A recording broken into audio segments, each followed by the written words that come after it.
you're comfortable. Yep. Good. All right, do we have a good vantage point there? We're looking good? Yep. Or do you need to stand? No, it's good. Okay, so shoulders, usually after a good history, it begins with the exam. And again, I'm looking at both shoulders and I want to see symmetry. Okay, so I'm looking at both shoulders, the right and left shoulder, to make sure they look symmetrical. A key in the shoulder exam is to look in the front and in the back. So I look at them from the back also and make sure they have symmetry from the back. One of the things we can do, you come back over here, bring your hands up over your head. Okay, what I want you to do is start with your hands out and bring them all the way over your head. And keep your elbows straight. All the way up and all the way down. Now do that again. So here we're looking just for, all the way down. Yeah, great definition. We're looking for scapular symmetry. So there, thank you. Now bring your hands forward, all the way up over your head. Good. And all the way down slowly. And all the way back up. So again, we're looking for symmetry of motion to the scapulas to make sure it's symmetrical on both sides. Okay. Okay, so the next thing, we'll come over here to the front. And next, I'll start with range of motion of the shoulders. So bring your arms up over your head.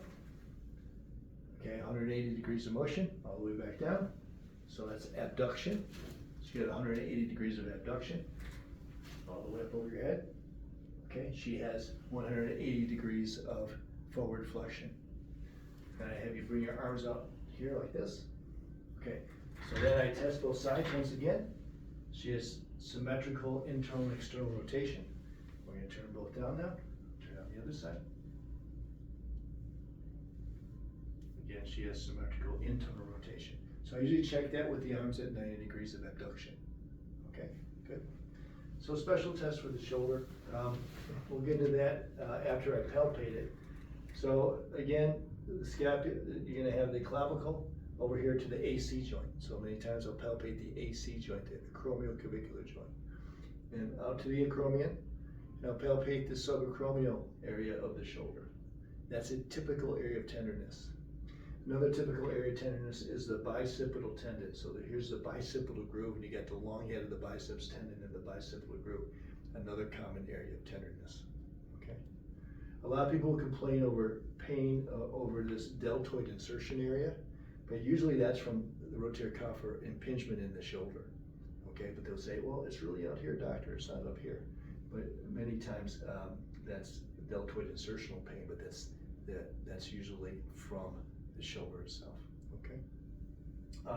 Other things I would do is, and then I go, usually I have them put their arms out like they're going to fly and turn their thumbs down, and I bring their arms forward about 20 degrees and I push down. I push down pretty hard. Start out really easy and then push harder and harder. And she's symmetrical. Okay. Now, if that was, I call that a Job's, just a drop arm test. I call it a drop arm test. And that'll be positive with a supraspinatus tendon tear. Okay, so we're looking at the 4 rotator cuff tendons, right? We got the SITS. I think they teach you all everybody in med school. So supraspinatus, infraspinatus, your teres minor, and your subscapularis. So the test that test is for your supraspinatus weakness. If you want to test for weakness of the infraspinatus, what we're going to do is we're going to test external rotation. So I'm going to hold her elbow in, and I'm going to have her rotate her arm out. Okay? So we got to rotate your arm out against me, and keep your elbow in, just rotate it out just like this. Okay. Okay, go. And you compare it to the other side. Very important. Okay, next side, rotate. Okay, good. Now, the other thing I like to do is test the subscapularis. Okay, the subscapularis is not as commonly torn, but it's the strongest of the rotator cuff tendons. So we'll come here to the back again. And what I usually do is have you put your arm in back of you and take your hand and push it against my hand as hard as you can. Hard as you can. Okay, good. Now switch. Push it as hard as you can. Okay. You got a little more strength in your left than you do your right.